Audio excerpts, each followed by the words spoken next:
이번에는 KBS 충주 스튜디오 연결해 북부권 소식 살펴보겠습니다. 장혜진 아나운서 전해주시죠. 네, 충주입니다. 충주 탕금공원의 라바랜드는 지난해 위탁 계약이 끝나 10년 만에 문을 닫았는데요. 운영업체 측이 충주시에 억대 수익금을 지급하지 않은 상태입니다. 충주시의 대처가 미온적이었다는 지적도 나옵니다. 천춘환 기자의 보도입니다. 지난해 11월 폐장한 충주 탕금공원의 라바랜드입니다. 그러나 충주시는 10년 동안 위탁 운영한 업체와 끝내지 못한 일이 있습니다. 충주시와 업체 간 6대4 비율로 나누는 수익금을 업체 측이 2년 가까이 지급하지 않고 있는 것입니다. 2023년 2분기부터 2년 넘게 못 받은 돈은 4억여 원에 이릅니다. 피해를 입는 과정까지도 좀 상황이 좀 이상하게 흘러오고 있었는데 지금까지 충주시의 그 구체적인 해명이 있지는 않았거든요. 충주시는 업체 카드 단말기와 법인 통장을 압류 조치하고 형사 고소했습니다. 이에 대해 유 의원은 체납이 시작된 시점부터 2년이나 지난 늑장 대응이었다고 지적합니다. 업체 측이 별도 법인의 카드 단말기를 운영해 압류 금액도 예상 수입보다 턱없이 부족한 7천만 원에 그쳤다고 확인했습니다. 연간 운영 계획을 수립하고 운영비는 분기가 끝난 다음 달 15일 이내에 정산한다는 협약도 모두 어겼습니다. 매년 그 1회 이상 감사하는 그 조례 자체는 좀 지켜줘야 된다고 생각을 하고요. 그리고 이게 좀 상당히 좀 심각한 사안이라고 좀 보여져요. 처음에 관리 감독부터 시작을 해서. 충주시 의회의 이딴 지적에 결국 라바랜드는 10년 만에 문을 닫았습니다.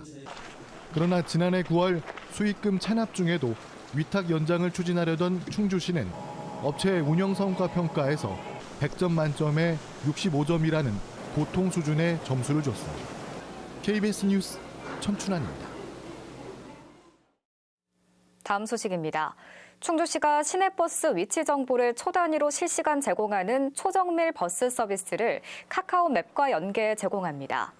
이를 위해 주요 정류장에 버스 정보 안내 단말기 26대를 새로 설치하는 등 현장 정보 기능을 강화했습니다. 초정밀 버스 서비스는 카카오맵 앱에서 기능을 활성화하면 누구나 이용할 수 있습니다.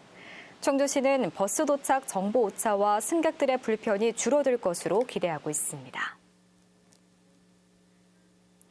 제천시가 올해부터 보훈 명예수당 지급액을 늘립니다. 제천시는 전상군경 유족 가운데 65세 이상 선순위자 1명에게 매달 11만 원의 명예수당을 지급하기로 했습니다. 또 참전 유공자와 독립 유공자 유족, 공상군경 등 기존에 지급하던 보훈 명예수당도 각각 4만 원씩 인상했습니다. 보훈 명예수당은 국가유공자 확인서 등을 가지고 거주지 행정복지센터를 방문해 신청하면 됩니다. 음성군이 대소 삼정지구의 단독주택용지 11필지와 준주거시설용지 11필지를 분양합니다. 분양은 일반 경쟁 입찰 방식으로 이뤄지는데요. 오는 22일부터 29일까지 한국자산관리공사 전자자산처분 시스템 온비드 전자입찰로 진행됩니다. 대소 삼정지구 도시개발 사업은 음성군 대소면 삼정리 일대 18만 7천여 제곱미터에 1,800여 세대 공동주택과 준주거시설, 단독주택, 주차장, 공원 등을 조성하는 사업입니다. 단양 곡개굴 민간인 희생사건 관련 특별법 제정을 위한 토론회가 오늘 단양에서 열렸습니다. 이 자리에서 곡개굴 사건 유족 대표와 토론회를 마련한 엄태영 국회의원 등 참석자들은 희생자 명예회복 방안과 특별법 구성 내용 등을 논의했습니다. 6.25 전쟁 당시 미군의 오인 폭격으로 민간인이 집단 희생된 곡개굴 사건은 국가적 책임을 인정하는 특별법이 2017년에 발의됐지만 임기 만료로 자동 폐기됐습니다. 단양군이 여성 농어업인의 복지를 위한 올해 행복바우처 지원금을 17만 원에서 20만 원으로 늘립니다. 대상은 가구 전체 농지 소유 면적이 5만 제곱미터 미만인 20세 이상 75세 이하 단양 지역 여성 농어업인입니다.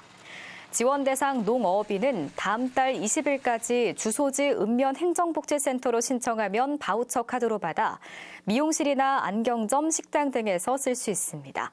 지금까지 충주에서 전해드렸습니다.